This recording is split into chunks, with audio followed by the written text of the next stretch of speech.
Looking at NATGAS on the daily and weekly time frame, we had a very clear bearish reversal candlestick on Friday that was negated by the bulls today, which after a breakout certainly looked like we were going to consolidate. So that shows strength. The upper Bollinger Band support has held now 5 days in a row. That level is 244. We can see we're clearly at the highest prices we've seen in the past 3 months.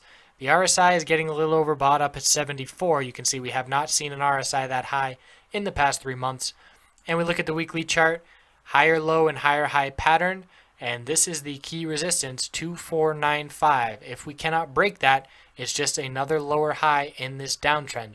If we break 250, it is the potential start of a change in trend, and oil is actually at a very similar place at 50.92 if you want to check that video out that I did. But very similar commodity plays here at key resistance, and the question is going to be, do we reject and continue the bearish downtrend, or do we break this resistance and start setting some higher highs on the longer term time frame?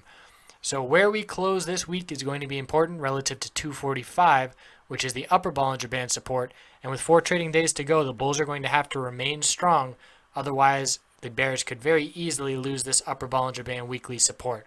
So both the daily and weekly upper Bollinger Bands are the key levels to be watching. And once we lose this upper Bollinger Band on the daily, we could see a bearish entry opportunity entering DGAS looking for a short-term consolidation, and we'll look for support to be former resistance 230, 2304, and the 10-day moving average we'll watch to see if it's around that level as well. It's going to be in the 230s very quickly in about 2 days. So that's the rundown here on natural gas. Bulls still in full control, and a close below the upper Bollinger Band, a bearish entry signal for short-term consolidation. And I say short-term because the overall trend here very clearly bullish. And when you're playing against the trend, you want the moves are going to be short-lived. So you want to be quick with your entries and exits. That's what we're looking at for natural gas. We'll see if we get that 250 test this week. And obviously a break above it is a great sign for the bulls. I appreciate you watching. Have a great night.